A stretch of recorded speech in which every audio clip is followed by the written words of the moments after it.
माजी खासदार प्रीतम मुंडे यांचे राजकीय पुनर्वसन, भाजपाने सोपवली महत्त्वाची जबाबदारी।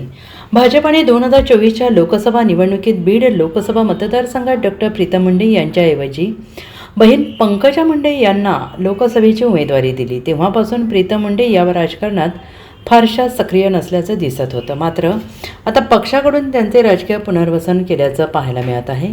भाजपाकडून विविध जिल्ह्यांसाठी प्रभारींची नियुक्ती करण्यात आली। यामध्ये पक्षाकडून देण्यात आलेल्या संघटनात्मक जबाबदारीमुळे आता डॉक्टर प्रीतम मुंडे या 2 वर्षांनंतर पुन्हा राजकारणात सक्रिय होणार आहेत।